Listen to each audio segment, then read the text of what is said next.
What is going on, everybody, and welcome on in to the Garage Beers podcast. We got a great show for you tonight. It's an election night special. So if you're joining us, first of all, we're recording this on Monday night because we figured election night was just going to be crazy. I'm going to have like 25 people in my house, and I know, it's just a thing. But I know people are going to be crazy. All right. Watching us, cool. I hope you're having a good time. If you are not, if you're not watching live and you're joining us later, you're watching us on demand on Twitch or YouTube. If you're watching us or listening to us wherever you get your podcasts, Apple and Spotify and all that, welcome on in. We have got a great show planned for you tonight as we are going to talk about a game that just ended. Again, we're filming this on Monday. The 8-0 Cleveland Cavaliers, a Cavs team that has not lost a game yet this season, and they won a nail-biter at home against Milwaukee tonight. So we're going to talk about the Cavs. We're going to get into that with our special guest, Justin Rowan from the Chase Down podcast. We're going to talk about the Browns. We're going to talk about the Blue Jackets. We're going to talk about college football and so much more. It's going to be a great night here on Garage Beers. And as always, we are brought to you proudly on the OBR streaming network. The OBR is the oldest and largest Browns covered site in all of Cleveland. So make sure you get over to the OBR and check them out. With you, as always, I'm your host, Michael Keefe at Garage Beers. Mike, joining me over on the east side of Cleveland. Find him online at Garage Beers Chat at Chad Meyer. What's up, Chad? Jesus, everybody's like, my God, election tomorrow, 2024. And I'm like, my God, action starts back up tomorrow. I can't wait. Yes, that's what I'll be focused on. Chad, I know you wouldn't be able to make it tomorrow because Maction starts tomorrow. You're goddamn right. Everybody's like, oh my God, Trump or Kamala. I'm like, oh my God, Bowling Green or Western Michigan. I don't know. Nah, Bowling Green. Yeah, that's right. No, I don't know. I know a lot of people are going to be into it. It's just not my thing. Right? I voted, and to me, I voted. My voice has been heard. Anything that happens after that is out of my control. So I'm not going to go psycho over it. I'm going to watch some football tomorrow. God, I wish you would just shut the hell up. Fuck you. So tired of hearing your voice. All right. Well, that's going to do it, everybody. That's good. It. That's it for this episode. As Chad always says, let's, what are we going to make it, Chad? What are we going to make it? Make it a quick one. Make it a quick one. Yeah. Yeah. So listen, again, great episode planned. Joey unable to make it with us tonight due to prior commitments and Monday night and all that stuff. But great show planned later in the episode. Like I said, Browns, college football, around the NFL a little bit. We're going to talk about a whole bunch of stuff. But to kick things off, and again, we're all coming off it right now. I'm being forward with you right now. We're recording this a night early. The Cleveland Cavaliers game just ended. The Cavs and the Bucks, and the Cavaliers walk away with a 2-point victory in a game that saw kind of the first stretch of like, oh my gosh, the Cavs might actually lose this game. But in the end, this team right now is just finding crazy ways to win. They are 8-0, a perfect start to the season. And that's a perfect way for us to talk about the Cleveland Cavaliers, because we're bringing our buddy in from the Chase Down podcast. You know him online as Cavsanada. It's Justin Rowan. Justin, welcome back into the Garage Beers podcast. Fellas, thank you so much for having me. My hands are still shaking. That was such a fun finish for the wine and gold. Not just for the wine and gold, but I mean, like, Darius Garland, man. Oh, Darius freaking Garland, 39 points tonight, and he made all the difference for the Cavs tonight. It was unbelievable what he did tonight. yeah, he was absolutely fantastic, and this is a continuation of kind of what we've seen so far this season. The Cavs have not had a lot of very close games. But the ones that they've had, Darius Garland has been the one putting those teams away. He did it at Madison Square Garden against the Knicks. I think that was a game that, as Cavs fans, kind of just restored that confidence that we had in him coming off of such a tough injury-filled year. And then tonight against the Bucks, I thought once he came back into the game, I believe the Cavs were down 7 at that time. He was just a steadying force. He was getting guys quality looks. Obviously, kind of took the one-on-one matchup with Dame and made some shots. Dame obviously hit some tough shots against him, but I thought he played really good defense. When Lillard's locked in like that, it doesn't matter if you're 6'10" Paul George. He's going to kind of dot your eye in those spots. But Darius did a really good job, not forcing the issue, not pressing, but just kind of calmly taking over with the game on the line. Yeah, and I don't think we've talked to you for a while here, Justin, you were actually able to jump out of your seat and jump around your apartment for that exciting finish this time, weren't you? I was. I literally jumped up off the couch. You know, the last 2 minutes when the game's that close, you can't be sitting down. You can't be lying down. You have to be standing up for the boys. I was completely locked in. I was jumping around my condo. It was a really fun finish, and it's nice to be able to move around once again. Oh, good. Yeah, the Achilles survived the jumping. The Achilles has survived the jumping. They got me doing a little bit of jump rope every day, and it still kind of freaks me out. But it's coming back. You'd be looking like Rocky. I need a Rocky montage. Jump rope and running around. We're about 2 months out from that. I'm getting ready. I'm getting ready for my moment. Hey, that hasn't prevented you from just you can be hopping around punching a slab of meat. Yeah, exactly. Exactly. So, Justin, before we get into everything, man. First of all, Chad, I thought I knew where you were going to go there when you were saying, hey, it's been a minute since we talked to Justin, because Chad always likes to take the first 5 minutes every time we talk to you and do his CFL Blue Bombers catch up. Yeah. And I figured you were going to go there, Chad. I apologize. I had the Achilles on the mind at first, but what are your takes on the season here, Justin? Well, we got the Western Final once again in Winnipeg, 5 years in a row here. You spoiled You're like Bomber fans. You guys, honestly, you should search this on Twitter. The reason this occurred, and you know, I was just in Cleveland over the last week, got to see the Lakers and Magic game. That was a lot of fun. I was a little worried though, because if the Bombers lost their last game of the season, they would have been playing on Saturday, a playoff game in Winnipeg, and I would have missed it.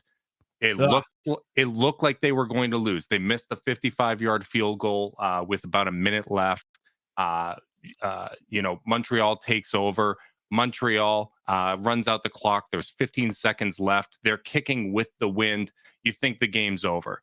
All of a sudden, a breeze from the heavens. The wind changes direction. It blows. Torrential winds going the other direction. The punter's rattled.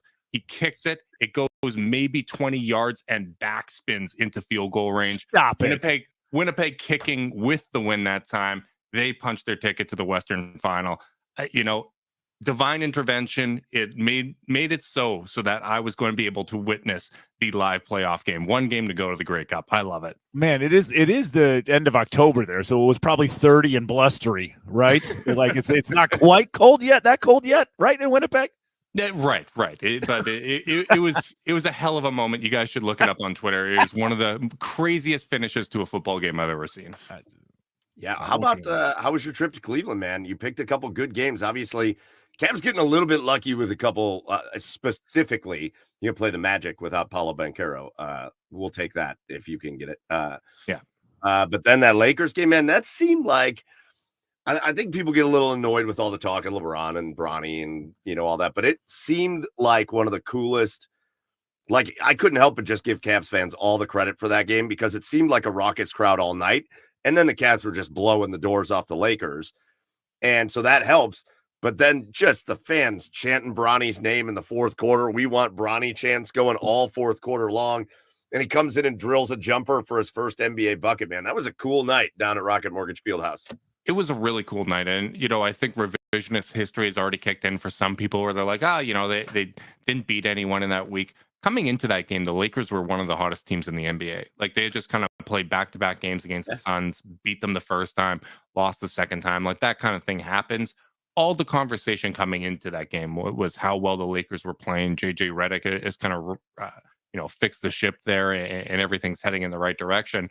So for the Cavs to come out and punch them in the mouth and then, kind of absorb every single run that they made, because, the Lakers would cut it down to 12, right? Like, they start to get momentum. When you have a team with LeBron James, sometimes that's all you need. You just need that little crack in the door frame, and he's going to kick that door in. But, the Cavs responded to every single run, and, they took care of business. Possible for a letdown game against Orlando with no Paulo Banchero. They're still a really good defense. That can be the type of thing where, you kind of mess around and maybe give one away. That didn't happen. Tonight, it almost happened. I thought they messed around and the shot quality wasn't as good. And then, you become vulnerable because AJ Green can't miss a three and Dame goes nuts. But again, they just found a way to win this game. That was Chad's. That was Chad. He was really excited about what you were saying there, but he's also, I can tell right now, he's watching that Blue Bombers game right now. Like the wind changed direction, man. Like it's like God went. That's exactly what happened. That's crazy. That's crazy. That's Winds of amazing. change. I thought it was going to be some weird rouge that happened, but no. Here we go. No, of course not. That's incredible. Justin, we drinking water tonight? Is that water? We're drinking water tonight. I'm staying hydrated. It's a Monday. We got a long week ahead of us. Yeah, cool. Us too. Hey, real quick, we're going to do our garage beers of the week. So Justin's hydration station up Classic. there. Can't go wrong with that. Nothing wrong with that. Garage waters are fine. Although I don't normally recommend drinking garage water, but yeah, that sounds bad. Maybe not. He's just replacing Joe. Joe's been on water the last couple weeks, so yeah, you're just kind of replacing Joe. That's perfect.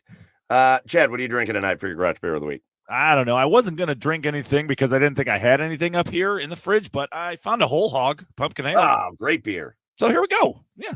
Tasty beverage. Love it. I fully intended on going back to do the pumpkin beer thing more, but I went to the store and it's all Christmas beers now. It's all Christmas beers, and I can't help myself. Because I love the spiced Christmas beers. And then I saw this one staring at me. Oh God, you can't even see it. Oh, where's your influencer light? Look at that can. It's called the Yukon Cornelius. Ah, there you go. Look at that can. That's a handsome looking can. What is that, Mad Tree? What is that? That is from Ghost Tree Brewing, and I don't know where the heck that. Hold on, let me be like an old man here. Yeah. Where the hell is this? Katie, bring me my glasses. I still don't know where it is, and I'm not gonna. It's in Ohio somewhere. Ghost Tree Brewing. I'll look and see if I can find it. But I had to go with it. I was like, come on, Christmas beer, and it's Yukon Cornelius on the can. It's too much fun, so that's what I'm drinking. Those are our garage beers of the week. Let us know what yours are. Get on Twitter. Let us know if you got any recommendations. We'll get to you. But Justin, let's now deep dive into this Cavaliers team, because I think one of the most interesting things about this game specifically tonight, we'll get into what's made them so successful over this 8-0 start. But I think one of the most interesting things about this game tonight was that this was the first time over an extended stretch of play all season that they kind of fell out of that offensive rhythm that we've been talking about. They weren't playing that Kenny Atkinson style of basketball for really most of the third quarter and a good chunk of the fourth. And it felt like once shots started not falling, and they missed some easy ones, right? Jared Allen missed a two-handed dunk, and they missed a couple bunnies right at the rim. It felt like they dove back into what we would see out of them last year a little bit, which was run down, and the first guy that touches the ball shoots it. Yeah. One pass, shoot the ball. One pass, shoot the ball. And that's what they were doing. And it just felt like, I was like, oh man, this now feels a little bit too familiar and not a good way for the Cavaliers, but they were able to pull themselves out. So what was the influence you saw out of Kenny and out of what we heard? If you were watching the home broadcast, I don't know if you can watch the home broadcast, but yeah, I did.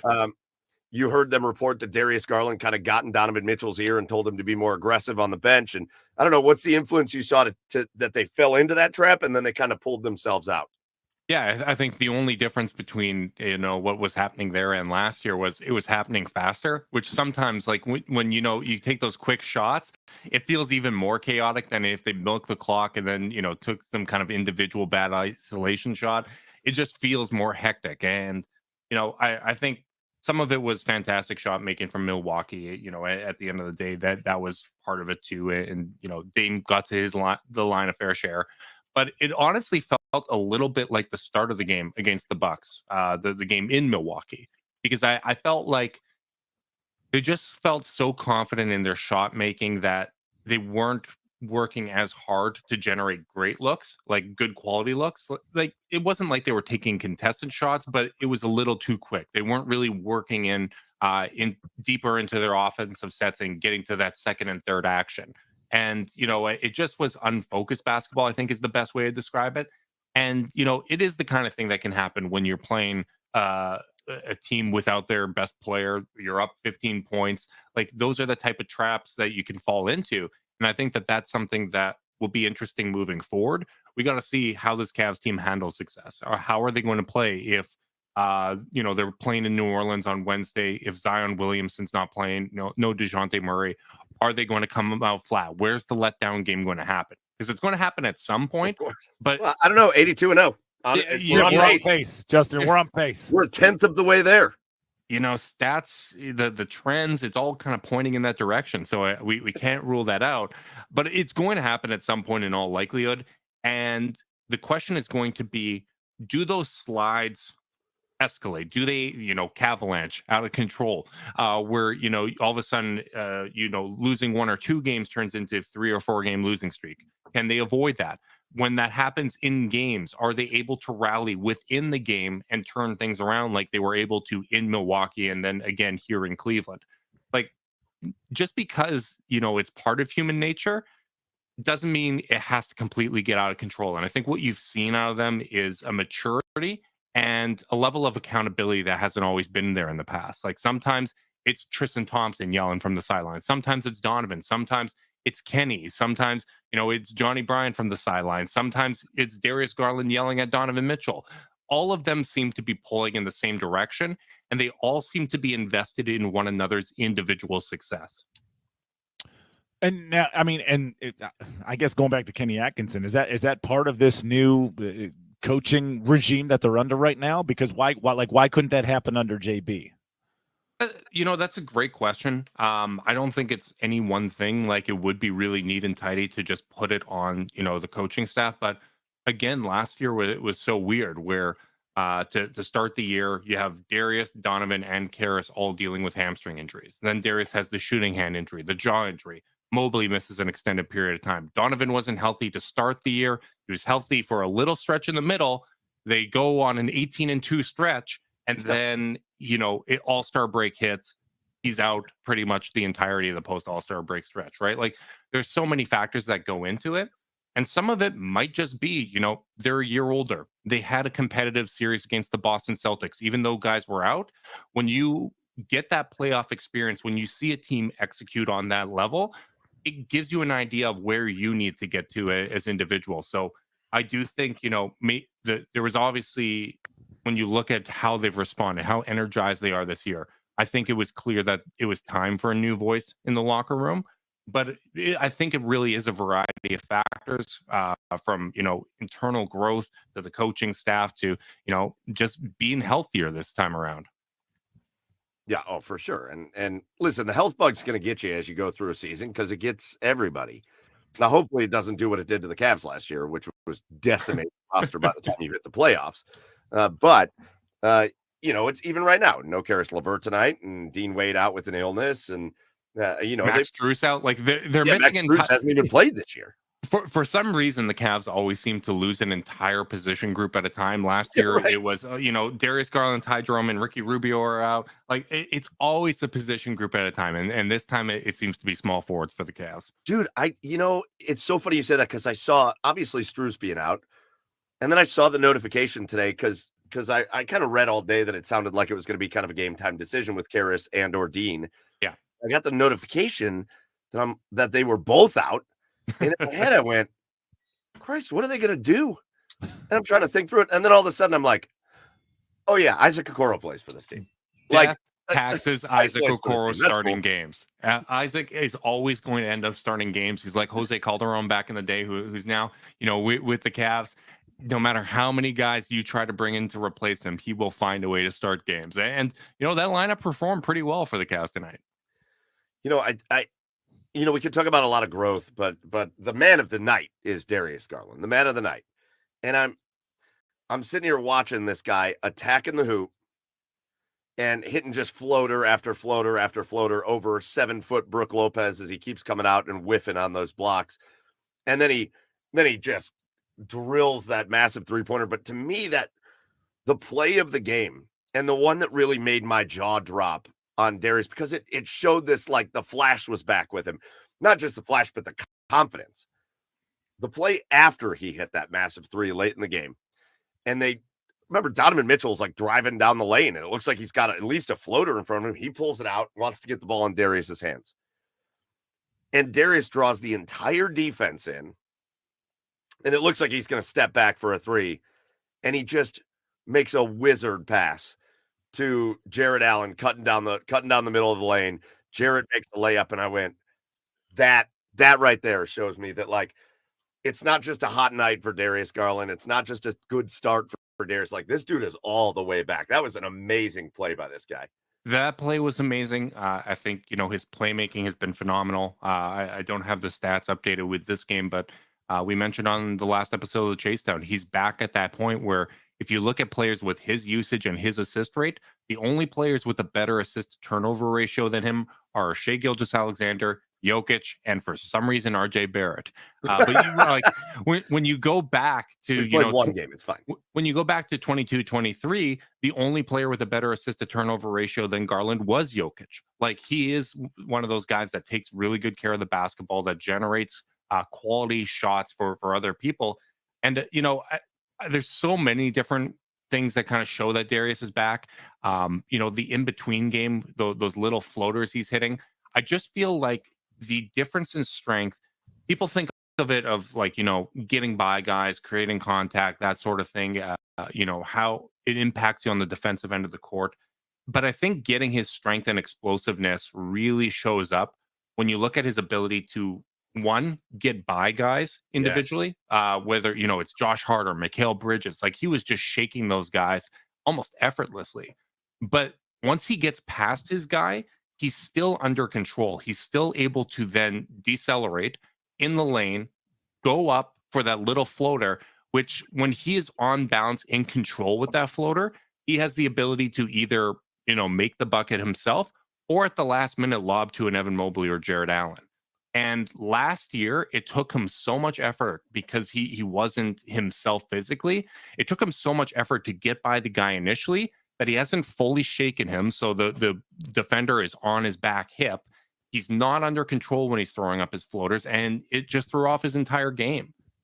There's so many plays you can point to in this game, but the one that actually jumped out to me was in the fourth quarter. It was right before Darius actually missed a corner three that Donovan whipped out to him. It was a gorgeous, gorgeous pass. Awesome possession for them. But right before that, on the defensive end, there was an offensive rebound that was going to a shooter in the corner, and Darius sprinted in, kind of tucked in, and managed to secure that defensive rebound and stop a second chance opportunity for Milwaukee when they really needed to get that stop. Even though it didn't result in points, it's the energy to make those effort plays that jumps off the screen to me and shows me that he's just a completely different player once again physically.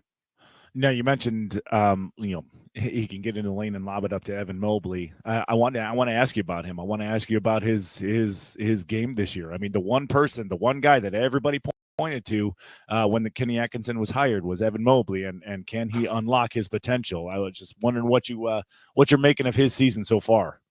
Yeah, I think it's a lot of what you'd hope to see, right?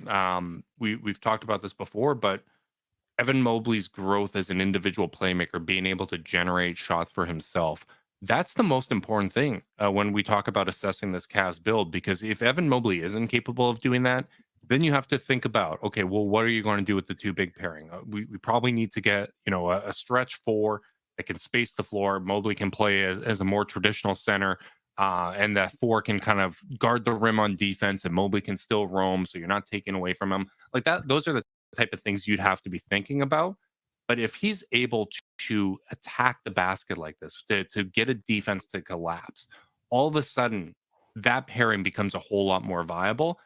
And that's really, really important, because if you're talking about moving on from, Jared Allen or Darius Garland to become a more conventional team, to play, the exact same style as the Boston Celtics, you have to ask yourself, are we a better version of the Celtics, or are we a knockoff version of the Celtics? And if you're trying to beat them playing their style, you got to be a better version than them. The Cavs right now have a very unique build. We have, the ability to have one elite playmaker and one elite defender on the court at all times. We have the ability to play with these guys where, the data still says over 2 years, even though last year was shaky, but the overall data from their time together says that they are better together. If you can optimize that and get what's worked in the regular season to translate to the playoffs, you have a shot. You have a shot against anybody in the league. No, and I think it's just been, I think with Evan, you saw when he needed to be the guy in the playoffs last year, right? Because they didn't have the guy anymore because all the guys were like wrapped in bandages and slings and stuff over on the bench. When he needed to be the guy, you saw this version of him that we were all just sitting there going, like 31 points or whatever he scored in that elimination game against the Celtics. We were like, with that one right there, that guy. So the fact that I love the fact that they have figured out a way to get these guys to develop this. This to me is the Kenny Atkinson, what you were hoping and praying for when they hired him. Not only they're not getting these guys to develop by forcing them to develop in certain ways, right? They're not force feeding Evan Mobley the ball in ways that are taking them out of the flow of the offense. They're not force feeding things. They're allowing things to happen within the flow of the offense. But the fact of the matter, Justin, is that you now can feel real comfortable knowing that when things do kind of break down, and maybe your possession doesn't, because I think so much of the NBA is this, when your possession doesn't go the way you want it to. And when the play you called up, maybe it gets defended and it's like, oh, that's not there. You now have Darius Garland that can just find you a bucket. Yeah. And you've got, or find somebody else a bucket. You've got Donovan Mitchell that can do both of those things. And then if the ball winds up in Evan Mobley's hands, he can just go find you a bucket. Like that, you've got multiple guys on this team that when things break down, they can just go get you a bucket. And I think that's what makes them so dangerous. Everything's working in the flow of the offense, but when things break down, everything's still working. Yeah, and to take it even a step further, I think that's what we were hoping last year, right? Like we understand, Darius is going to be the primary initiator, Donovan's going to be the leading scorer. They're both going to take care of a lot of the playmaking, and if things break down, if teams trap, then you need Evan Mobley to be the guy that breaks the trap. I think what makes this team exciting this year is it can actually flow the other way now. Like we can have Evan Mobley grab and go, initiating the offense. We can attack you with basically any one of our core guys, right? Depending on where the defense is shading, you can have a stretch of the game where it's Jared Allen as the focal point of the offense. They did that against the Lakers. He flat out outplayed Anthony Davis, who had been playing, at an MVP level. And then when the defense starts rotating over and starting to take things away from Jared, oh crap, well now that's opened up an opportunity for Donovan. And because Allen is such a good playmaker, he can capitalize on those opportunities. And, all of a sudden you're running some offense through Donovan. Then, you're back to Mobley, or then you can go to Darius. They have the lesson they kind of learned from the Boston Celtics, and what I really hope that they would learn is that Boston's success comes not because they just take a lot of threes, which gets the headlines. They generate a lot of open looks because they have 5 guys on the court that can make a play for one another. And I think that is where the Cavs want to get to. And I think there's an understanding that, you're going to have limitations if you're building an offense solely around 2 shorter guards. The only time that has been successful in NBA history is when you have that front court playmaking, because what playoff defenses can do to a small backcourt or smaller players in general in the playoffs, you're not going to be able to beat that without help. You have to have other tricks in your bag to keep the defense honest and get them out of that formation. Justin, real quick, you talked about getting up and jumping around and the Achilles feeling good. I got to tell you, man, I felt like my dog when he has the zoomies.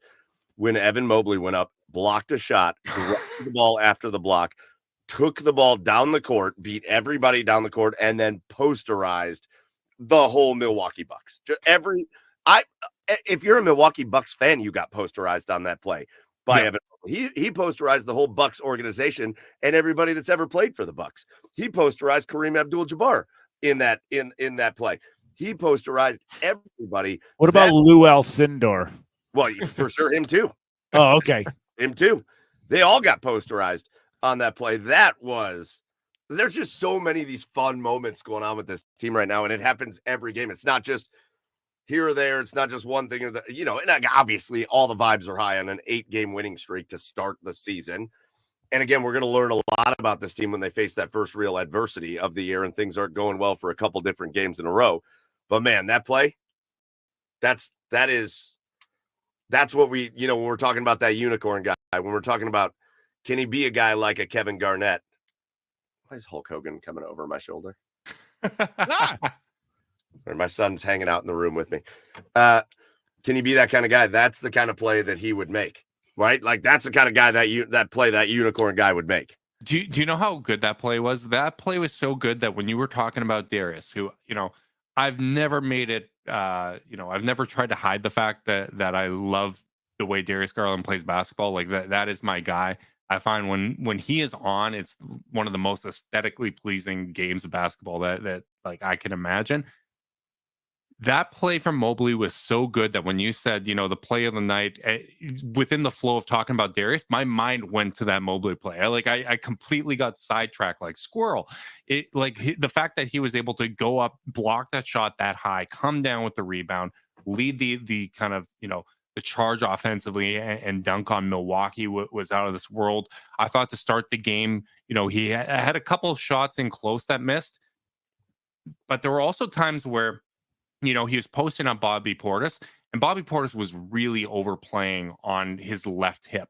He was trying to force Mobley to go left, and Mobley kept rolling into Portis. He made it tougher than it needed to be. And what I loved was coming in after halftime, that same kind of thing happened where Bobby Portis was playing, just a little bit too high up on that hip, and Mobley knew. He rolls baseline, he goes to the other side of the basket and dunks on Portis.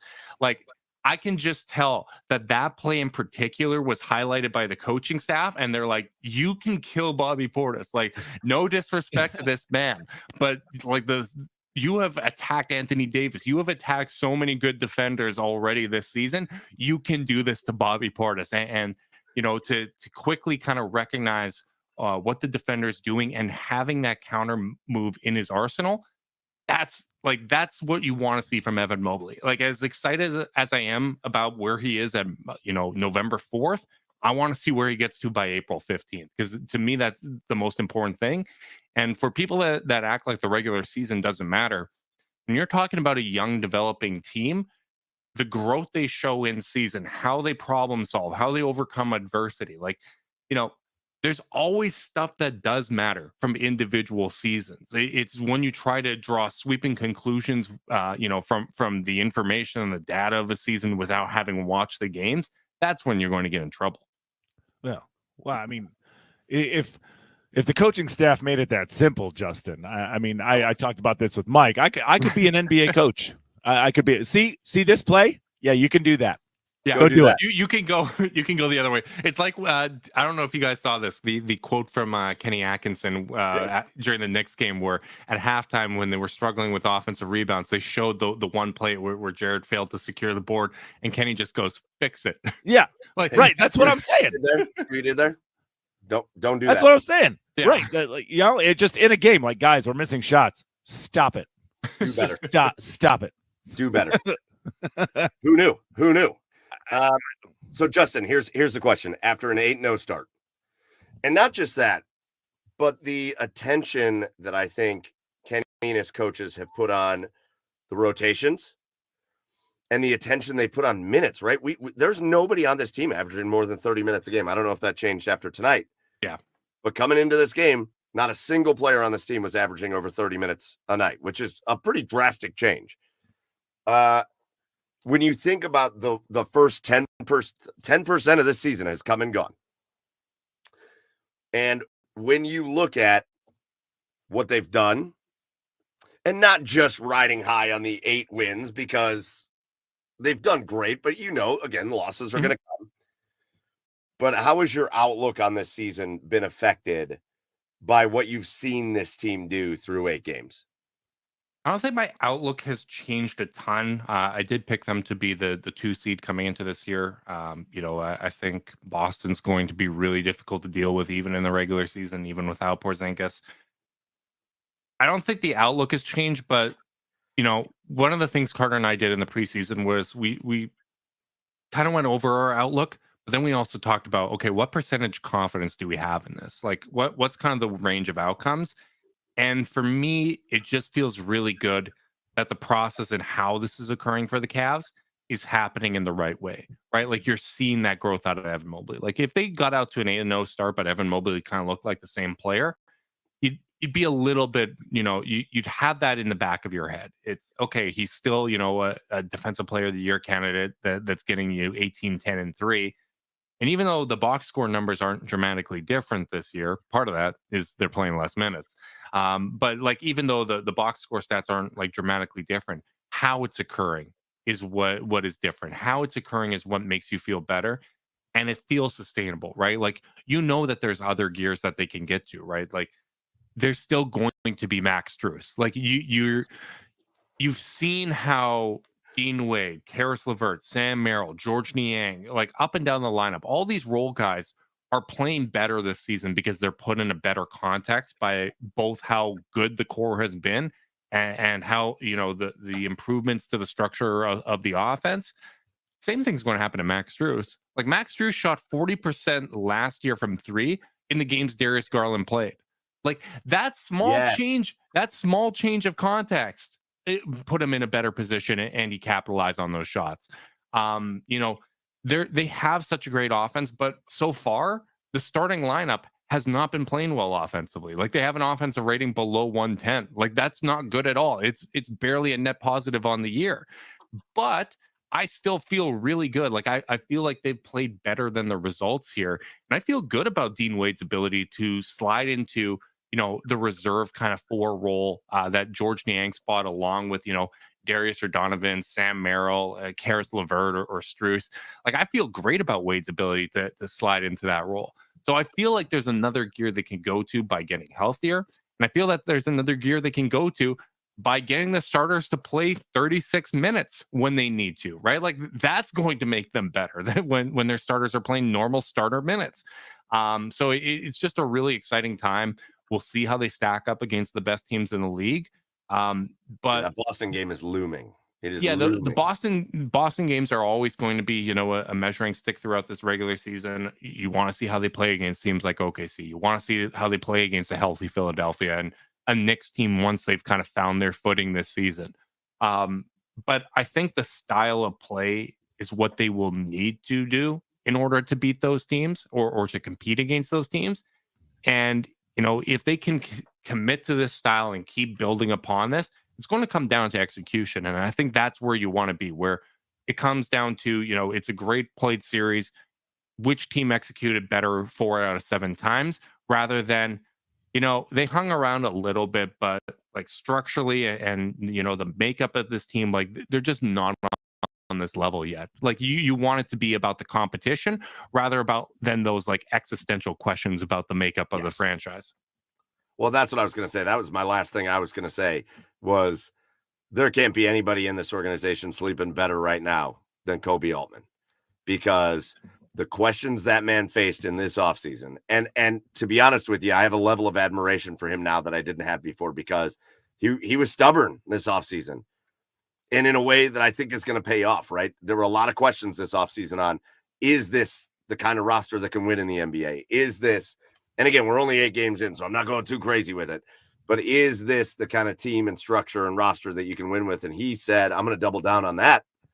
And I'm going to extend these guys. I'm going to sign these guys to contracts. I'm going to make sure these guys are here and locked in. And I'm going to go find a coach. Again, I think a lot of times we get to coaching, there's never any disrespect on my end meant for JB Bickerstaff. I don't think he was real good at coaching offense, but I think a lot of what this team does defensively, they learn from JB Bickerstaff. And I think he deserves credit for that. But I think that depends on your definition of winning too, doesn't it? I mean, it's like, I mean, they've won. They won with JB. It just feels it needed to be cultivated a little bit more, don't you think? Yeah, but man, Kobe just put this thing together and said, I'm going to stick with this thing the way that I built it because I think it's going to work. And he got that coach in here, and man, what a better start. That guy's got to be feeling pretty darn good right now. Absolutely. And, I agree with you. Like, I don't want it to turn into, like piling on JB. Like you look back at 22-23, they didn't have shooting on the roster and they still had a top 8 offense, right? Like they had an elite defense and an offense that worked well throughout the regular season. just didn't translate to the playoffs. And, last year just got derailed for so many reasons. But like a lot of the actions they run are similar. Like the foundations were there, right? Like there was times where Evan Mobley was bringing the ball up the court. There was times where they were running the split cuts. It was just kind of that commitment to it. And Yes. I think, sometimes it's about how the message is being relayed, right? Like it's about how you're able to generate that buy-in. I think the work that these guys have put in individually obviously plays a big role in that. I don't think from a skill standpoint, Evan Mobley would be capable of doing what he's doing this year, last year. Like, I don't think it's just, a mentality change. I think there was a lot of hard work that went into that. Same goes for Darius for getting stronger. But, I think it's been a real strength of this front office to, not listen to the outside noise, like to kind of have that quiet confidence in their approach. And, to your point about Kobe, like there were a lot of times where those questions existed, right? Like there was questions about, drafting Evan Mobley. Like you already have a big man in Jared Allen. What are you doing bringing Mobley in? When there's Jalen Suggs on the board who just had such a great NCAA tournament. Like he's turned into a fine player, but Mobley's a franchise changer. I think Kobe's the type of guy, just looking at his moves from the outside, he's always going to be looking for an opportunity, but he's not going to make a move for the sake of making a move. And I think it took a lot of kind of, intestinal fortitude here to stand the path. I think, if an opportunity came around where he felt like it legitimately made them a better team, he probably would have jumped on that. But I think he wasn't here to make a move just to silence some critics or to become a more conventional team because people are questioning it. It's, you win in the NBA with talent. And especially, when you're building around a guy like Donovan Mitchell, who I think he's a top 10 player, but, he's not a consensus top 10 player. The way you build around a player like that and the way you win a championship with a guy like that isn't by turning all-star level talent into role players. It's about, getting all-star talent and maximizing that all-star talent. You don't want to go down from 4 to 3 or to 2 just to get some spot-up shooters that have a little bit more height, right? Like you want to get the most talent possible and then find out if that talent can all click together. Yeah, you nailed that. Justin, man, this has been great. So excited to catch up with you. So excited to talk Cavaliers, not just Cavaliers. 8-0. Do you want me to ruin your vibes a little bit? No. Because I kind of want to. Because you brought up my Blue Bombers. But I gotta talk about the other team and what they just did to your Blue Jackets. Oh, you're just gonna bring up that Winnipeg? Yeah. It was a rough weekend. It was a tough weekend. The 11-1 Winnipeg Jets and that 6-2 win over the Jackets. I didn't even realize that game was happening because I was at the Cavs game, but I was like, man, I'm just up the road. I could have come down to Columbus for the first time. I gotta do that, by the way. I've heard good things. I gotta get down to Columbus. We will take you VIP style. Yeah, we'll go together, man. Let's go. All right, I'm in. We'll need to do that. I got a bug. You talking shit about the Blue Jackets right now? Are you talking shit about the scrappiest, like weirdly hard to beat team outside of this weekend? More than anything, I just want to get a little sports bragging in. Oh, Jesus Christ, dude, you deserve it. I'm such a bandwagoner. No. Chad's gonna say it though. Winnipeg deserves it. No, yeah, you deserve it though. For fuck's sake, 47% on the power play right now is just insane. Unreal. It's so good. Insane. Can I admit something? Yeah. We're talking hockey for a second. I saw somebody, I think it was on one of the Blue Jackets broadcasts, they said they were getting ready to take on Edmonton in the smallest market in the NHL. And I had no idea Edmonton was the smallest market in the NHL. Yep. I thought Edmonton was like a big city. No. Let me look up Edmonton population. We're doing our favorite segment, Google. Hey, no, Edmonton's a little higher. Almost 1.1 million. They called it on the broadcast the smallest market in the NHL, and I thought that doesn't sound right, but apparently about that? I thought Winnipeg maybe was up there. Winnipeg's at 900,000, so we're below Edmonton. So When they're talking about TV markets, maybe it's different though. I don't know. trust me, there is nothing. Yeah. There is nothing near Winnipeg. The closest major city is Minneapolis, and that's a 7-hour drive. The closest Canadian city is Calgary, which is a 15-hour drive. It takes me 23 hours to drive to Toronto in the other direction. Those are my options, 15 or 23. It takes less time to drive to Cleveland. So the good news is, Justin, they make these things. They're called airports. I think they have one in Winnipeg. No, they don't. Yeah. Oh God. Oh God. Hey, Justin, this is Dude, awesome. you're born there. You're stuck. That's a hockey joke for those that aren't aware. right. Yes. Dude, this has been a blast. Have fun with the Blue Bombers up there. And thanks for everything you do for the Cavaliers and all the great coverage you get. I'm glad you were able to come in. And next time, if you don't tell us that you're coming in, we're going to punch you. Okay. But we'll talk about that later. Okay. That's my bad. I'm bad at communicating. Appreciate you guys for having me on. It's been a lot of fun. And anytime. All right, Justin Rowan coming on with us, hanging out. What a dude, man. I love having that guy on. Yeah, for sure. Check out the Chase Down podcast if you're a Cavs fan. Always great Cavs coverage on the Chase Down podcast. But what a start. What a start. And a fun what? Justin's a Winnipeg guy. He's a Blue Bombers fan. He's a Winnipeg Jets fan, and he loves the Cavs, and you got to love him for that. So I didn't want to bring this up while we were talking to Justin, but God, they're doing it at the right time, aren't they? Shit, this city needs the Cavs right now. Oh God, yeah. This city, 1,000%. Cleveland needs everything we got going on. How did you like Jimmy Haslam sitting courtside at this game tonight because he's a part owner of the Bucks, watching yet another one of his teams take a loss? Right. Yeah. How bad does this city need what the Cavs? What a shot in the arm, because what a shot in the arm the Guardians were, but then that season ends kind of disappointing, even though it was a great season, kind of disappointing the way it ended. Yeah. And then we've been given dog shit on the shores of Lake Erie all season long. What a shot in the arm the Cleveland Cavaliers have been.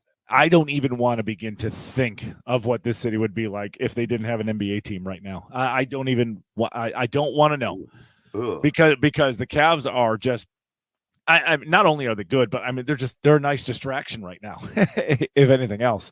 Yes. Yeah. So it's I'm expecting a lot of empty orange seats and a lot of filled red seats going forward here over the next 9 weeks. So this city definitely needed this as a little pick-me-up for sure. Again, shout out to our buddy Justin Rowan at Cavs Canada. Go follow him. Go make sure you're subscribed and tuned into the Chase Down podcast with our other buddy Carter Rodriguez as they do some great Cavs stuff. And I realized today, I knew it was going to be kind of hard for us to find a Cavs guest. And Justin, thank God that he's in Winnipeg, because a lot of the normal guys that we would ask, men and women that we would ask to do our spot here tonight, we're at the game tonight, so it's just going to be hard to grab them. But shout out to Justin for coming on with us and talking Cavaliers and talking about this incredible, exciting team, because I'm all in. Cavaliers, 100% the Larry O'Brien trophy is coming back to Cleveland this year. 100%. Don't even ask questions. Don't even ask. I'll take it. That means I get another ring. Turn your microphone back on. I said, yeah, I'll take it. That means I get another ring. Let's go. Well, no, you're going to give me that one. No. All right, let's do our Asshole of the Week segment. If you are unfamiliar, we do this about midway through every show, where we just call out somebody for being an asshole. It could be a person or a group or just kind of a stereotype of people, but just people that have been assholes this week. And we're going to call them out. And I'm going to let you go first because I'm undecided a little bit on mine. Okay. I'm going to call out Raiders fans. I'm going to just for being assholes. Ooh. And the reason I say that is because I feel like every fight clip I see, well, at least the majority of fight clips I see at NFL games come at Raiders, Rams, maybe just a general, just West Coast, maybe NFL games, West Coast NFL fans, guys. It's not that serious. No, it's not that. I know we all get emotional over it. I know we get I know it's a pleasant distraction. Sports are supposed to. We all get emotionally invested into all of this, but it shouldn't get to that level. For fuck's sake, you're getting angry. I mean, it's something as simple. It's something as simple as, oh, you're in my seat, but I've had like 18 beers, and now I want to fight you. It's so fucking dumb. It's so fucking dumb. Don't get me wrong. I'm not saying don't get hammered at games, because I had a lot of fun at Browns games getting hammered. But the only way to have fun. Yeah, but if you get if you get hammered to the point where you just want to fight someone just to fight someone at an NFL game, it turns you off to the product, man. It makes me not want to. Like, I want to take my son real bad to a Browns game. I when I see that shit, I don't want to take him at all. I was gonna say, I think you could just extrapolate this out to football fans. Yeah, sure. Because I do think football fans, while they are great, are also the worst. Yeah. Yeah. In that they can't, I don't know what it is. First of all, I don't know who these people are, but I don't know what the feeling is like of getting drunk and wanting to fight somebody. Because when I get drunk, I want to take a nap. What are you doing? Right. What is happening? Right. But it is, no, it happens in hockey. It happens in all sports. Don't get me wrong, but I feel like, but it happens more in football. I also feel like, I think it's cool when fans from other cities want to come watch their team in our city. Yeah. I think that should be welcome. Now, do I think it's cool when like an entire herd of Pittsburgh Steelers, Yinzers, show up and wave their towels and it's like there's more Steelers fans than Browns fans in the stadium? No, I don't love that. Yeah. But like, just because like the Browns, if the Browns were playing the Chargers this week and there were a whole bunch of people in the stands with Chargers gear on, that's cool, man. Like, yeah, sure. They're trying to catch their team at away games. Like, why? Sure. And there's always, especially at football games, there's always that group of people that are like, you suck, you're an idiot, I hate it. Like, just trying to pick fights and stuff. Like, what are you doing? What are we doing? What are we doing? What are we doing? Agreed. All right, I'm going to let the irrational side of me win out here. Did you say the irrational side? Yep. I'm going to let the irrational side of me win out here on my asshole of the week. My asshole of the week are people who drive through neighborhoods during Halloween. I hate that. Okay. I know this is irrational because sometimes people are just coming home from like work because Halloween trick-or-treating is like 6 to 7:30, right? Yeah. But especially like I live in this little residential neighborhood. Like it's not a main thoroughfare. You don't need to come through here for anything. Yeah. I feel like if I was coming home from work and I wasn't going to make it in time to see my kids trick or treat, I'm just going to like swing off to like the store or the bar or something and hang out until it's over. You just got kids everywhere.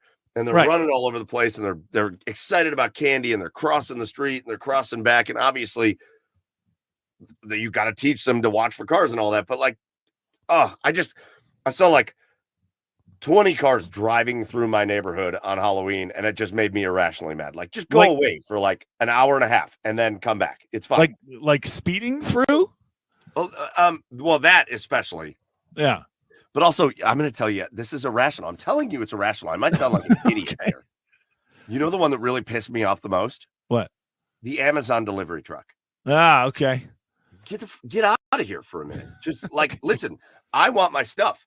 I love that you show up same day, next day, whatever. I think your services are amazing. Right. 90 minutes. Get out of here. We don't need to be delivering Amazon packages while kids are running around trick-or-treating. What are we doing?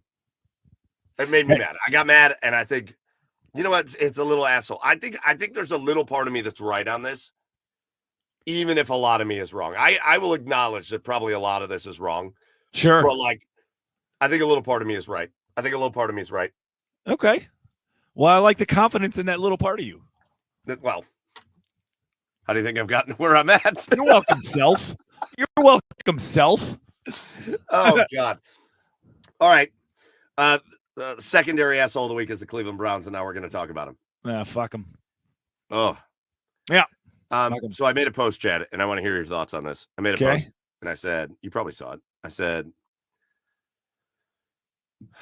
through all these years of downtroddenness and terrible franchise and bad season after bad season, and then we've had this run under Kevin Stefanski, but really since Baker got here and Myles Garrett and Nick Chubb and that crew. Of like, at least it'd be like good 1 year, bad the next, good 1 year, bad the next, because that's what it's been for the Browns. Yeah. And that trend continues. But I love, no matter how good or bad they are, I usually love getting up on Sundays and knowing that I'm gonna watch the Browns game. Yeah. I love that my team's gonna play. I love watching the Browns. Yeah. And we get to this point of the season where it's the bye week, right? Mm-hmm. And usually I'm like, I don't like having a Sunday where I don't watch the Browns. Yeah. I like watching them. Yeah.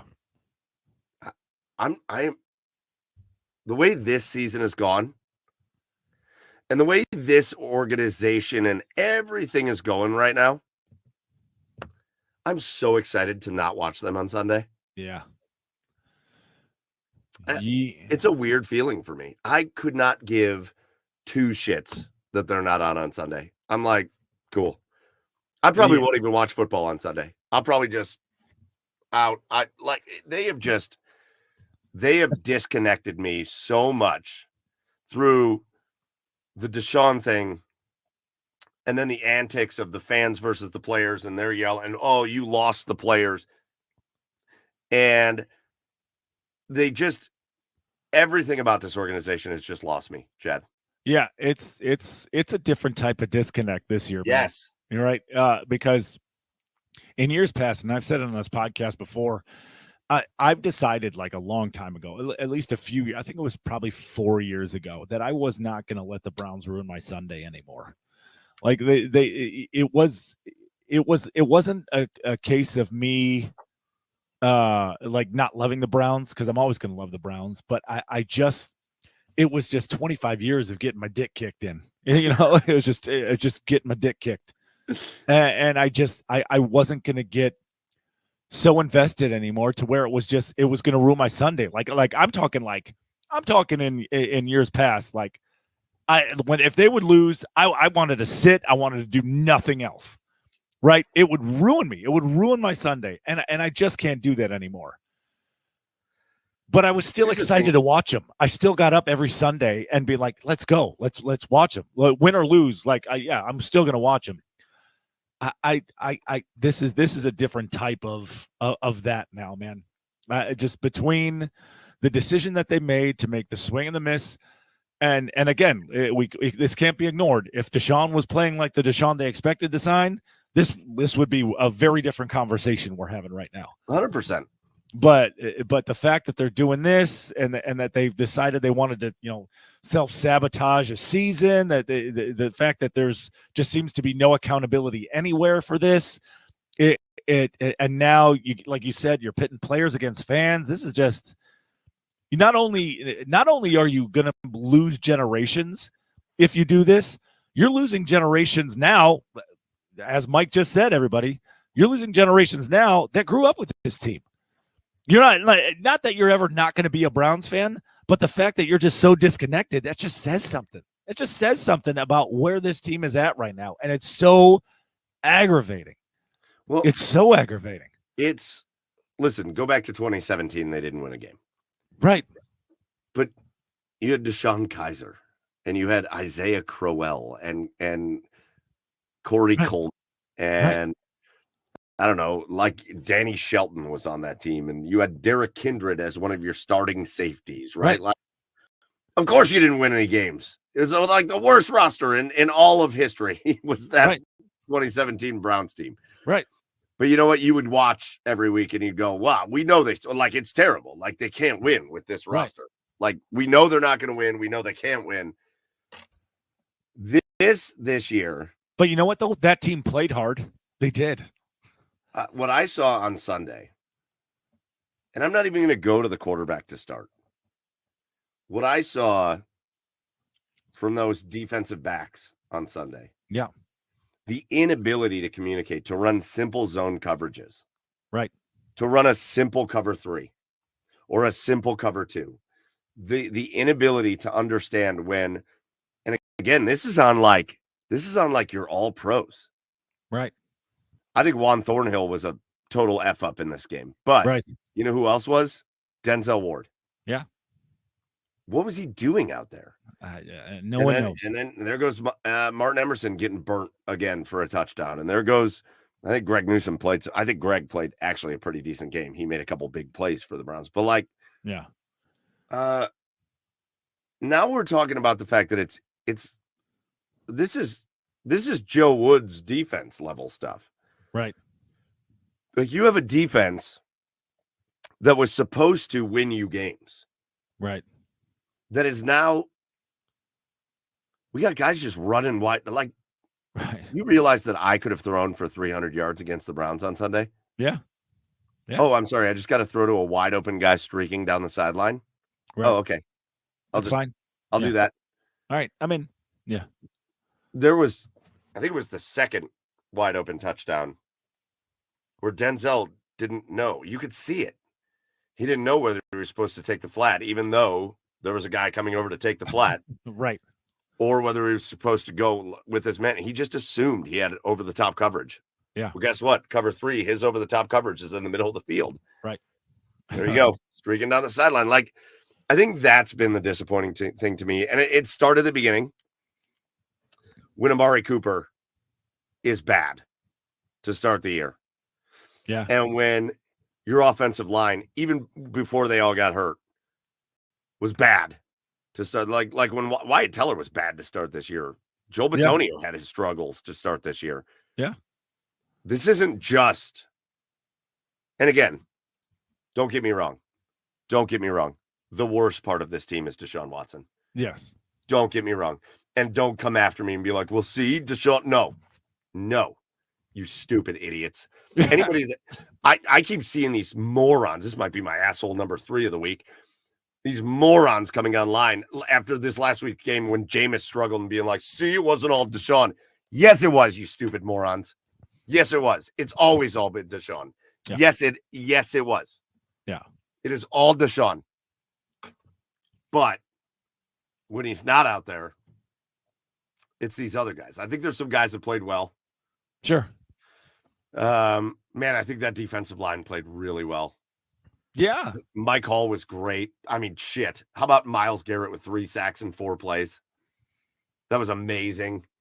Yeah. I mean, our defense gave this offense every opportunity. Well, and especially in the second half. The defense blew it in the first half. Yeah. The defensive backs, but they all came around in the second half. Sure. And I don't think enough credit. I don't think enough credit's been given, though. I mean, for as bad as the offense looked or whatever, I don't think enough credit was given to the Chargers defense, though. Oh, for sure. I mean, I know every time your team loses, you look for reasons why. You look for how bad they played, but a big reason the Browns' offense played as bad as they did was because of that Chargers defense. But I got a question for you because it was the second time they had been there, and I don't understand it. I believe it was the possession where Jameis threw the interception in the end zone.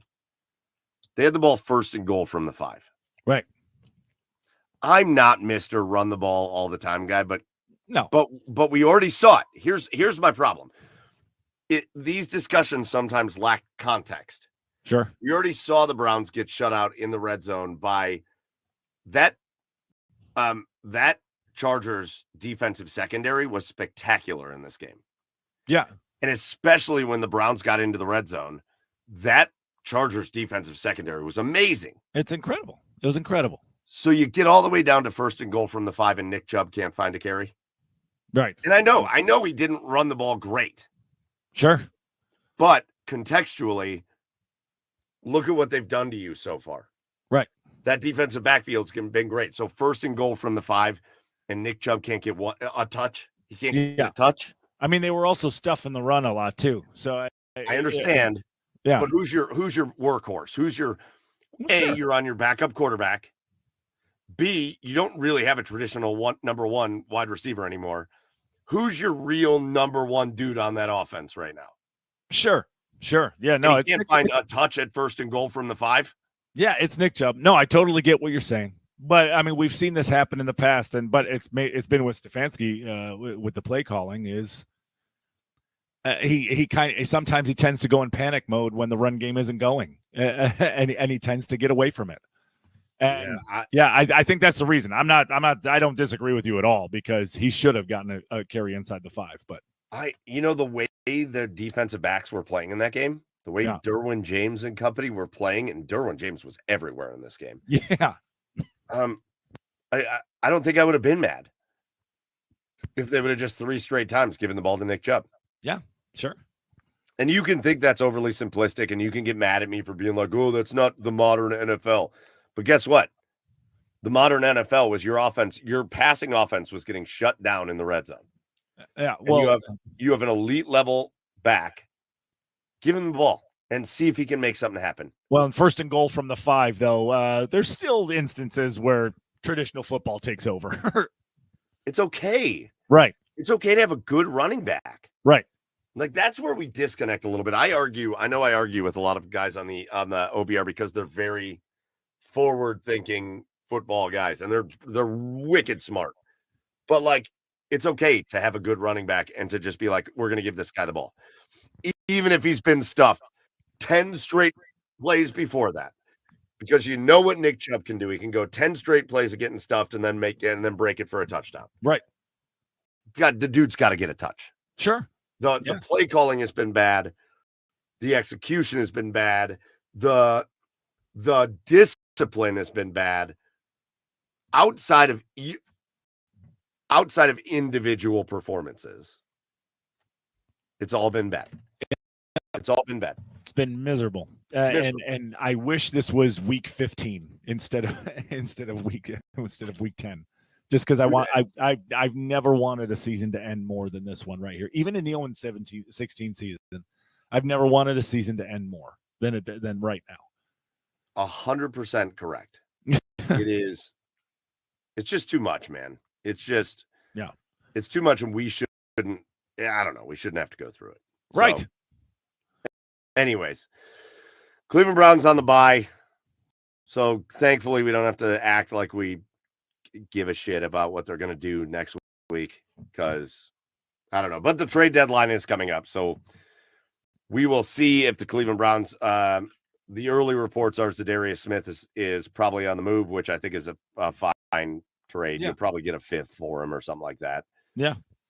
And asset collection mode for the guys you can trade away. Well, the emergence of guys like Mike Hall, who's looked really good. Isaiah McGuire. I personally, I'm perfectly fine with Zadarius. I like Zadarius Smith, but like, give me more Isaiah McGuire. He's been amazing. 100%. And then when Alex Wright comes back next year, Zadarius is expendable. So we'll see what they do trade deadline wise. But at 2-7, the rest of the season doesn't matter. Yeah, that sucks. Yeah, tank That's mode. What sucks. We tank got 8 games left, and none of it matters. Right. Yeah, completely agree. Unless you think they're going to go 8-0 in those last 8. Yeah. Yes. Yeah. Well, Chad, you did have them 17-0. So. Well, yeah, of course, but we're totally on pace for 10-7. Hulk Hogan's back, brother. What you gonna do, brother? Yeah. All right, get Hulk down, you dork. Down. All right. Let's go around. I think this is something we haven't done enough, Chad, and I want to do this. Sure. Mike. Mike. What? I want to bet. Speaking of around the NFL, I want to bet. I had the anytime backwards Saquon hurdle. Oh, you're muted.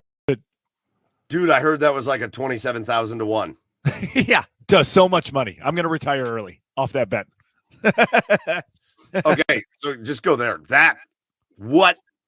Yeah. That's one of the craziest plays I've ever seen. One of the craziest, the most athletic plays you'll see. And it's not even, he wasn't even running. He did it standing. It wasn't just hurdle either. He had 2 spin moves, like 6 broken tackles, and then all of a sudden he was just like, "Wow, I'm just going to backwards jump over this guy." Whoop. It's like he guessed. Like he had no idea the guy was there. He's like, "Whoop whoop." Dude. So okay, storylines. Yeah. The Minnesota Vikings are the best worst team in football. Yeah, it's weird. Right? They're a weird Oh, they're team. not going to win anything. No, I know, but it's still a weird team where they're at right now. They're 6-2. I know. 6-2. The Joe Flacco experience is over. I mean, I don't know. If there's another franchise that could maybe be as mad as the Browns, I think I'd be this pissed if I was a Colts fan. You don't know what you're doing. You don't know what you have in Anthony Richardson. Yeah. You don't know whether you want to give Anthony Richardson a chance to actually play or pull him for Joe Flacco. But Joe Flacco isn't the same in Indy as he was in Cleveland. So Joe Flacco's not doing that again. But Anthony Richardson's not getting, but then you're like, well, maybe we'll put Anthony Richardson in. Those guys in Indy, they're acting like they have no idea what they're doing. He's a sleepy boy, Mike. He's a sleepy boy. He was tired. If you need to put him in the medical tent for a nap, just turned in mid-game, you should do it because that is your franchise quarterback. He was sleepy. Yeah. He was sleepy. Yeah. It's another weird storylines. What's going on at quarterback in Indy? Yeah. Elsewhere, Lions, Super Bowl favorites. Yes.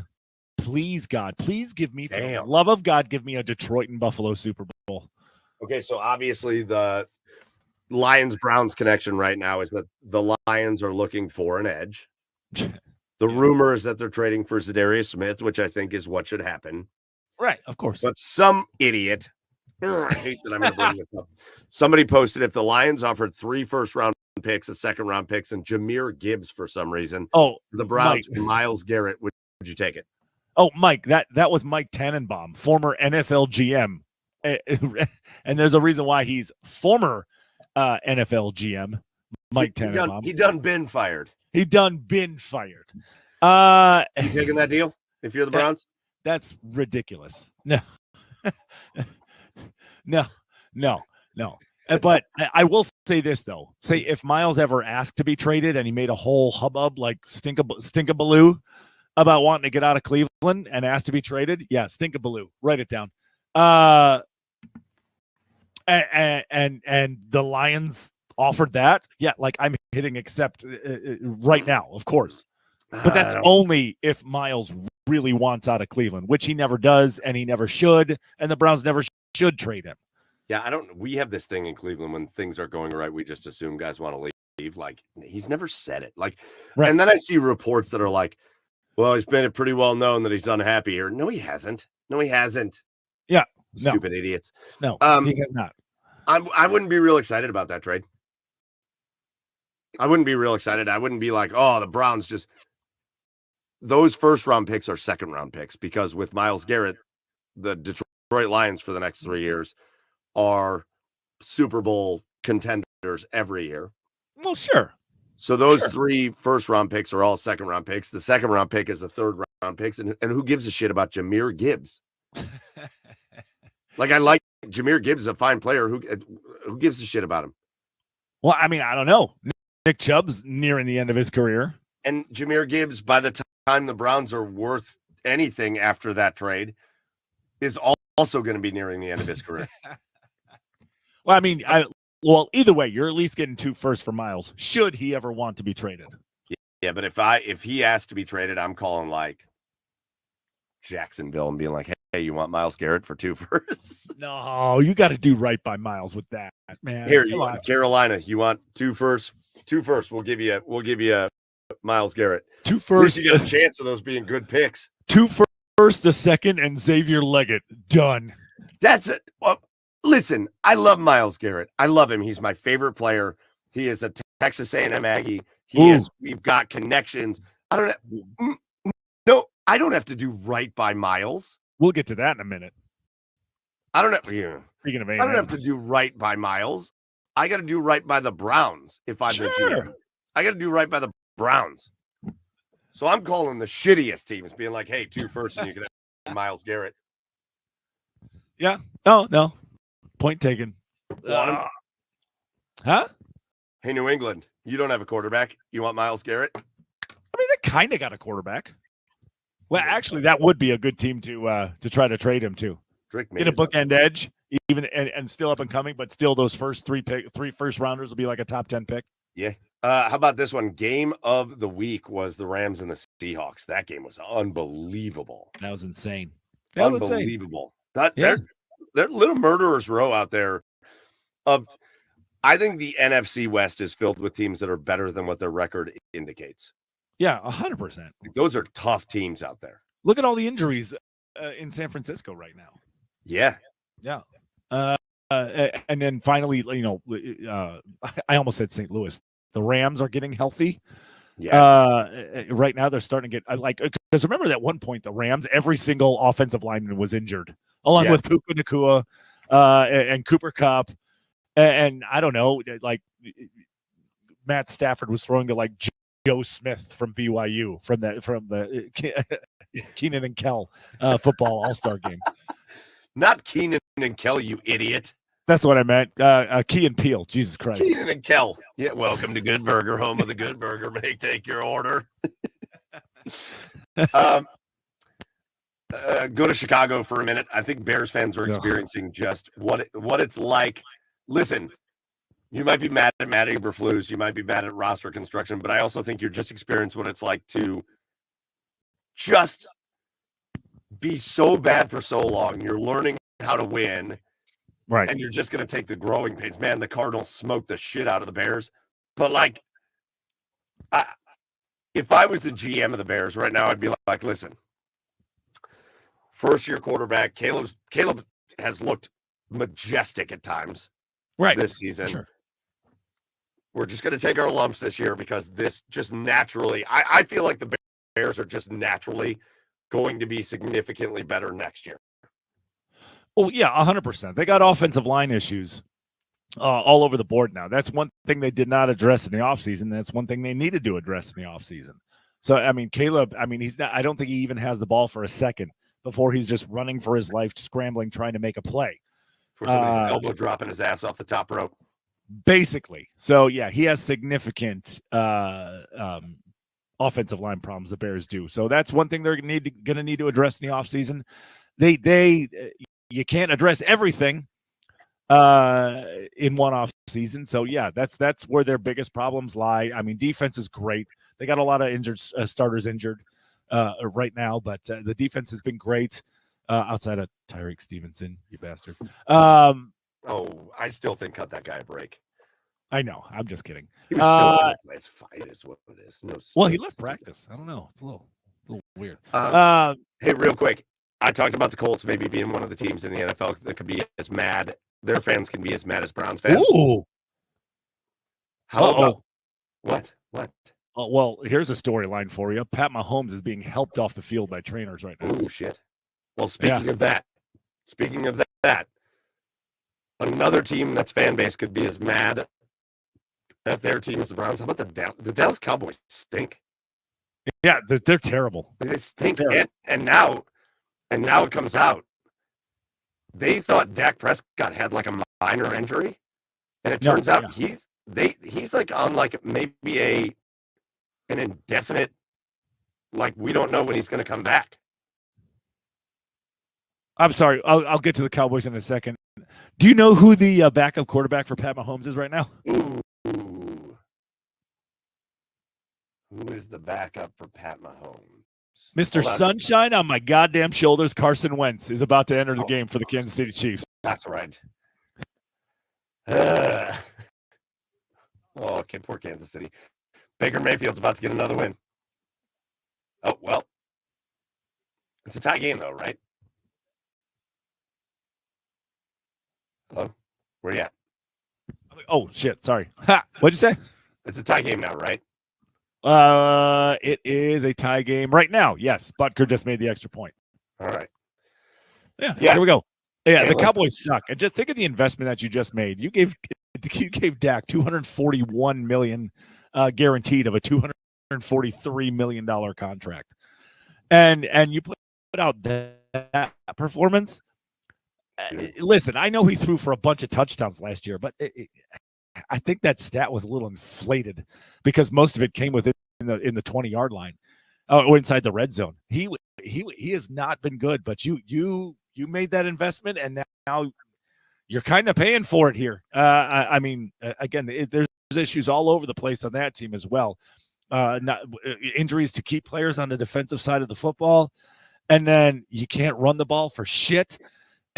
It's just it's a mess. That team is a mess right now, just minus the drama. But also, like, well, they lost the Falcons, but like, man, the Falcons have picked things up, haven't they? 6 The what? 3 on the year. Like, Yeah. Remember that first game looked like it was going to be a disaster for the Falcons, Right. and they have really picked things up. So all right, let's go through the. How about the Bills with a huge win? 7-2 are the Bills, 4-0 at home. The Ravens bounced back, huge victory. Like they dominated the Broncos 41-10. I guess I'm trying to ask, Chad, as we sit here about halfway through the season. Say that again. Sorry about that. As we sit about halfway through the season, we already talked about the Lions, but who are the teams that we're like, okay, these are like the teams that I feel are going to be the real competitors for the Super Bowl? Well, I think definitely the Lions. I think what the Lions are doing are sustainable. I mean, besides the Lions, we already talked about them, asshole. Fuck you. Buffalo. Buffalo really, to me, Buffalo has like Team of Destiny vibes right now, right? They just keep finding ways to win. They just do in games. It looks like that they're supposed to lose, that they're gonna lose. They just always seem to make a play when they have to, and it's all because of Josh Allen. I mean, look at his receiving core before the Amari Cooper trade, right? Everybody wondered, like everybody felt like that the offense was decimated because they traded away all of their receivers. But Josh Allen has stepped up big time this year and showed why he's the franchise quarterback. So he is. It's all because of him. Defense has been okay at times. Sometimes it's been dominant, but they do enough. But it's strictly this team is riding the shoulders of Josh Allen right now, and they just keep finding ways. So yeah, I think Buffalo is one. So the number one team in point differential this season is the Kansas City Chiefs. The number 2 team in point differential is the Buffalo Bills. Who's number 3? Pop quiz. AFC or NFC? NFC. NFC. Let me think. Wait. Beat the shit out of the Browns. Wait. Beat the shit out of the Commanders. The Washington Commanders. Wow. Hey, if Jaden Daniels stays healthy all year, I think they're an actual contender. Wow. That defense is good. That offense is electric. Yeah. I think if Washington went up against Detroit in like a playoff game, it would, like, if Washington won, I wouldn't be shocked. Yeah. What a turnaround for that organization. But it proves it. It proves it. Find the quarterback and watch what happens to the rest of your roster. Yeah. All it took was Dan Snyder selling the team. Jimmy. That too. Are you listening, Jimmy? Yeah, it's interesting, right? The Jets get a win. I hate talking about Aaron. I hate that they won that game. Ugh. Yeah. Aaron Rodgers is an idiot. Yeah. Cincinnati looks red hot right now. Garrett Wilson's electric, but Cincinnati's red hot. I mean, what a win for them. They always seem to start slow and then get it together. Like, I don't know what it is, but they cannot get out of the gates every season that Burrow's been healthy. But here they are now. Yeah, I mean, it's going to be them in Baltimore for the division. Well, Pittsburgh too. You can't forget about Pittsburgh. No, it's just not Cleveland. Just everybody but Cleveland. It's going to be in it for the division. It's great. Yeah, listen, we're just getting to that halfway point of the NFL season, and it's interesting because the teams have it's a weird year in that it really feels like the contending teams and the non-contending teams have separated dramatically. Right. Yeah, for sure. Like there's like 9 teams with 2 wins. Right. Like there's a lot of really bad teams. Yeah. And then there's just the good teams. And yeah, it'll be interesting to see how we go on. All right, Chad, you wanted to talk about college football, so let's talk about college football. Hey, Mike, how was your Saturday? Not great. What Well, happened? I was good. disconnected for the weekend. I didn't get to see any of it. It was half good. You would think. All right, so what Chad is asking, I'm a Texas A&M graduate, and here's my team that was undefeated in the SEC. They had beaten everybody. They just come off a win where they just destroyed LSU in the second half of that game, and they were tied 20-20 at halftime, and then they just got their doors blown off in the second half. Yeah, they outscored 24-0 in the second half of that game, and they couldn't stop anything offensively, and they couldn't do anything. They couldn't stop anything defensively, and they couldn't stop anything. It was terrible. It was awful. Yeah. I can't imagine how you're feeling. That sucks. It wasn't great. I mean, they're still the number 15 team in the country, and they still have a path to the SEC title. So, sure, there's plenty of good if they can bounce back and win the rest of their schedule. But like, man, you would have thought the way South Carolina looked in that game, you would have thought they were like a top-ranked team. Like South Carolina played a flawless game of football. It was unbelievable. Yeah. Well, good. Let's talk about our boys in Ohio, because we had the number 4 Ohio State Buckeyes versus the number 3 Penn State Nittany Lions. And Chad, where'd you go? Right here. Sorry. Chad. Yes. Let's have an honest talk about this game. Okay. How do you feel about it? How should I feel about this Ohio State win over Penn State? You want me to tell you how to feel? Yeah, tell me how to feel.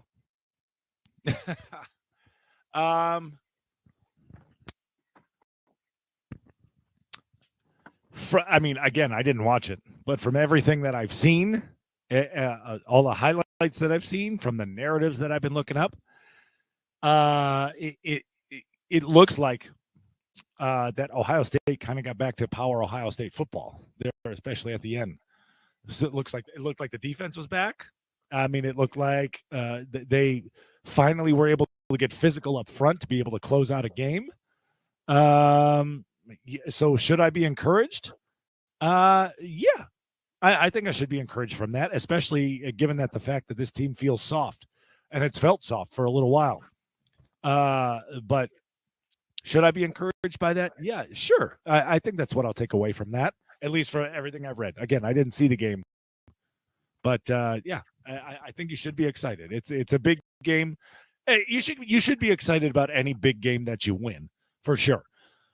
But going forward, national championship wise, I don't know. I'm going to be a little bit of a negative Nelly.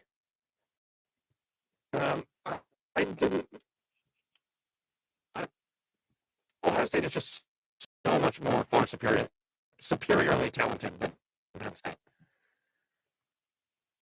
Offensively, defensively, everything Ohio State does is just significantly better than Penn State.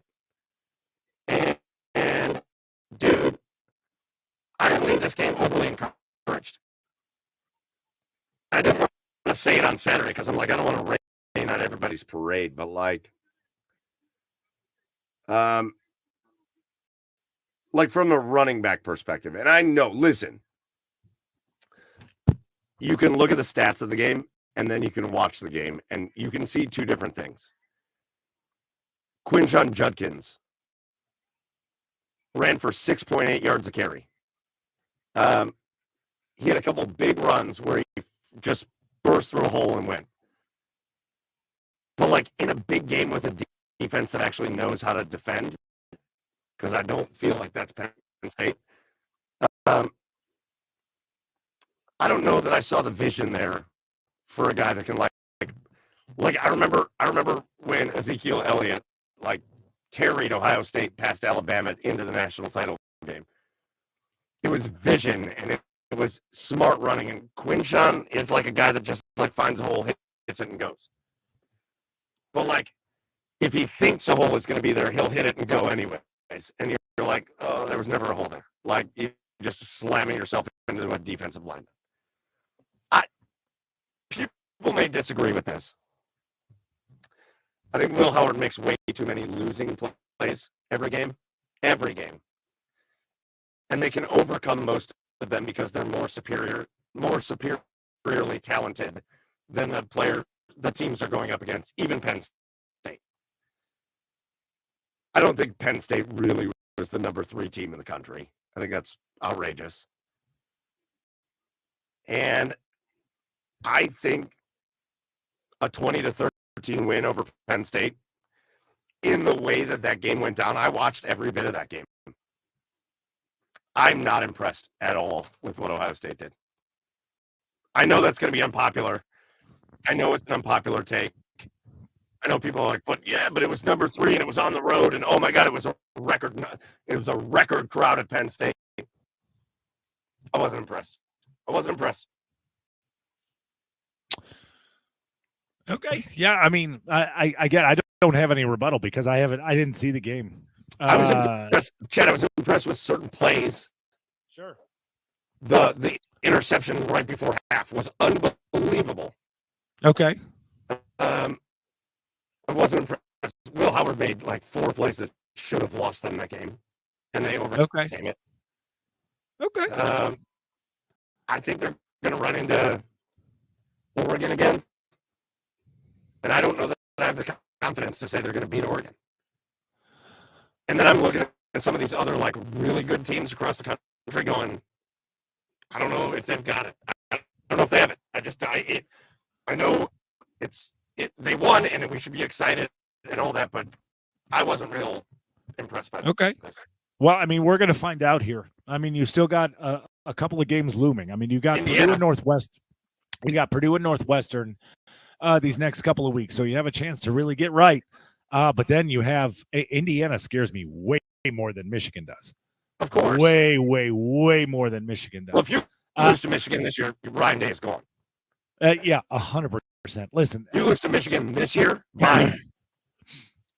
Listen, Indiana, they have played Ohio State tough in years past, but man, they have really taken on the personality and the swagger of this coach. And we talked about it before. How do you not like want to run through a wall if you're a player on Indiana or if you're even a fan of Hoosier football? When a guy in his opening line in his press conference says, "I win, Google me," and that's all he said. That's it. So how do you not want to just run through everybody? And they have. They were down 10-0. I forget who they were playing. They were down 10-0 at the half. And the sideline reporter asked him, "What changes do you need to make?" And he just goes, he just laughs and runs into the locker room. This fucking guy, this might be my favorite coach in the Big Ten right now. Just the confidence that he exudes. And yeah, you gotta be careful. This is Indiana feels like a team that you can't overlook at all. You're not gonna be able to skate by this Hoosier football team. So I'm excited for that game. I'm still going to continue to call asshole of the week to James Franklin. By the way, I want to go back to that Ohio State game because, again, I feel like Drew Eller could have picked 20 other programs and he'd be a Heisman Trophy candidate. And he went to Penn State, and James Franklin he has no idea. Yeah. He has no idea how to coach up a quarterback. Not a clue. Clueless. I want to ask you, I'm so pissed Drew Aller went there. I want to ask you, what do you make of this? Because a lot of to-do has been made of Big Noon kickoff ruining college football right now. There was a whole thing like Pat McAfee says it. They felt like Penn State and Ohio State was much bigger game to be played at like 11 a.m., 11:30 a.m. What do you think? don't know that I've heard the debate on this. So what do they say? They're saying big games like that should never be at noon on a Saturday. I disagree. There's so many games in college football, right? Like in the NFL, there's at most 16 games, right? And so you can adjust accordingly. And in college football, there are so many games every week. There's so many potential good games every week. Some of them have to be noon games. And are you saying that they're saying like there shouldn't be primetime level games on early in the day? Yeah. Yeah, of course there should. That's I totally disagree. That's part of the allure and the aura of college football is you can turn a game out at noon and you can get a spectacular game. Right. Between two ranked opponents. And then you can go into that second time slot and get another spectacular game between two ranked Right.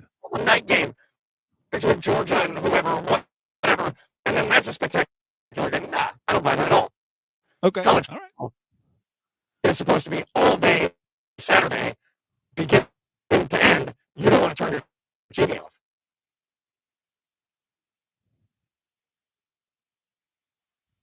You muted. Uh-oh. You got to restart, huh? Bye. Oh, well, that'll do it for this episode of Garage Beers, everybody. That's good. Do I sound terrible? Oh, you sound better, actually.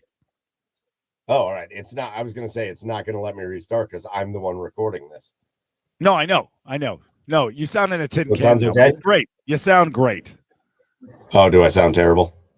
No, you sound fine. Hello. Yeah, you sound fine. Your mic's not working, but I still hear you now. It's not. All right. Well, it's going to sound bad for the last few minutes of the episode, but yeah, what can we do? Yeah, I disagree with that whole premise 100%. All right. Fair enough. All right, fine then. All right, fine. Fine. Don't mess with Yeah, me. I mean, I don't know. I share the same sentiment. I mean, it doesn't matter to me one way or the other. Right. I just love college football so much. Give me a game at 9 a.m. in London. Yeah, agreed. Well, let's not do that with college football. All right, Chad, because I probably sound super shitty right now. I'm going to let you finish this off. What a start we've had for the Blue Jackets season. We had Todd Chirac on last week. It's been great. They've been scrappy and they've been incredible to start the year. And then this weekend happened and they got trounced by the Winnipeg Jets. And then more embarrassingly it's a good Washington team, but they got trounced by Washington. It was a real bad weekend for Columbus, for the Blue Jackets. So what do we take away from that and how do they bounce back? Oh, I mean, they got to get back to their greasy style of play. That's what they were doing. They got away from it, right?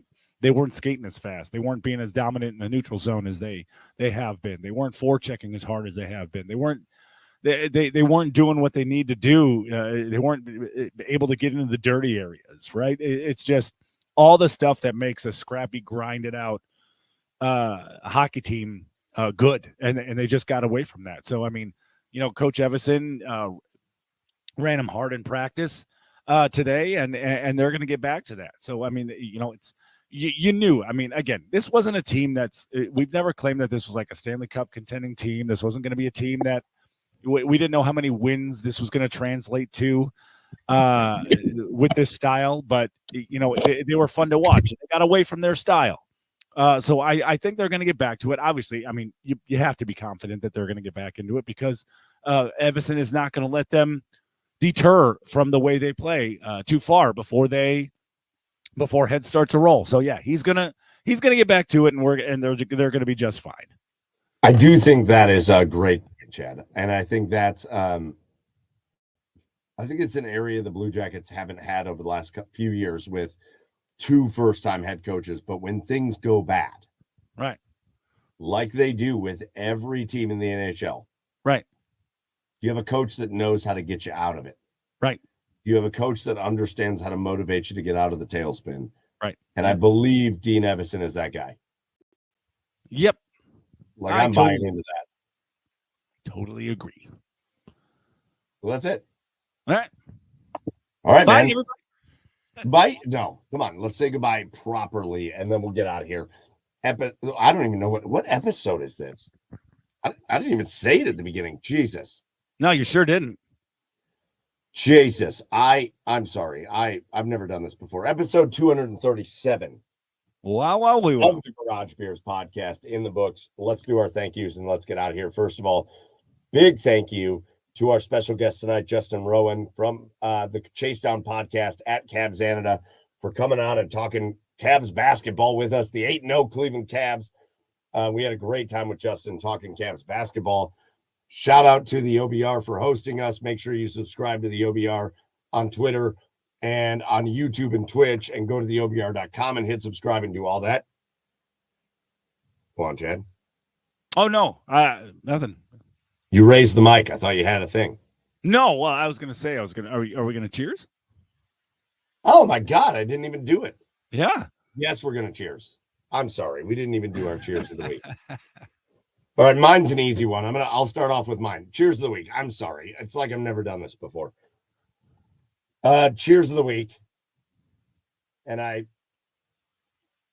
going to be surprised if yours isn't the same as mine. My cheer of the week goes out to Jason Kelsey. Oh, yeah, for sure. My cheer goes out to Jason Kelsey because of two things. One, you can go online and say a lot of shit on Twitter, and you can be a real Twitter hard ass to people, and you never have to fear any consequences. But part of that culture that has permeated down to every level of kids and college and high school and all that is people now think that you can do that shit in public and you won't get repercussions for it. Well, right. Jason Kelsey showed you. When a kid in Penn State said, "Hey, Jason, how does it feel that your brother is a F-A word that refers to gay people mostly?" Yeah. And he's dating Taylor Swift. Jason Kelsey turned around, took the phone that he was recording out of because he thought it was going to be like a viral moment, and he smashed that bitch to the core of the earth. Yeah. And then he reached down to the core of the earth, picked up the phone, carried it further, and smashed it back into the core of the earth. And that kid's lucky that that's all that happened. Right. And Jason, I thought, did a great job of addressing the fact that he got real worked up and kind of hit him back with some of those slurs that the kid used. But here's what I'll tell you. Jason might buy that kid a new phone just to make it go away. Sure. But if you think for 1 second you would go to court and a judge would rule him to buy him a new phone, you're wrong. Right. That was verbal assault. And Jason reacted in an appropriate manner. He didn't hit the kid. He didn't injure the kid. But he reacted in an appropriate manner. And I think people need to understand that that's how the law works. That kid put himself in that position and he found out what the consequences were. And that's legally what the judge would tell that kid in court. So I hope it's a good lesson to all the people who think you can take what you do on Twitter and put it in the real world, because you'll find out real fast that your actions have consequences. Well, so and Jason Kelsey. And just from a societal rules standpoint, sticking up for your brother. Like you're not gonna let some douchebag call your brother that. Someone in the public eye like that and not suffer any repercussions. Like, are you kidding me? And let me tell you something right now. I loved the apology that he gave, but he never said he was sorry, which I love. I think he did that on purpose. He had absolutely, which he never should have. He had absolutely nothing to be sorry for. Correct. 100%. So, So yeah, good on him. Yeah, absolutely. That's and my other. I have a secondary cheers, and that's to getting out. That's to having no cell phone service. Ooh. Let me tell you something. I mentioned it a couple times, during the college football segment that I didn't see any games this weekend, and that's because I was in Mohican. Which and I went on a couple of beautiful hikes. I posted some pictures on it. Which again, I didn't have any cell phone service, but that still didn't mean I didn't get to take pics and vids. P's and V's. P's and V's. But I couldn't get any text messages. I couldn't call anybody. I couldn't do any emails, anything like that. Everybody should do that every now and then. Yes. Is just to get out there and just be completely disconnected, spend time with family, because that was the best. We rented a tree house, and it's been one of my favorite weekends in recent memory, because it was a blast. We sat up. My kids are still pissed. We sat up. We played games. We played hide and seek around the property. There was a swing connected to the treehouse underneath it that we had a blast on. Started fires, roasted s'mores. Like it was just an absolute blast. So yeah, disconnecting from the world for a minute. Yeah, yep, is awesome. Yeah, that's a great cheers. Love that one. So, all right, those are our cheers of the week. Now we're gonna get out of here. Cheers to Justin Rowan for coming on from the Chase Down podcast. Cheers to the OBR for hosting us, and cheers to all of you for joining us again. We know we pre-recorded. We don't do that often, but with election night coming up, we just figured it was better to get this out of the way, and then we'll play it, and you can listen to it whenever you want. So cheers to all of you guys that support us, that listen to us. We hope you enjoyed this episode. That's going to do it for us.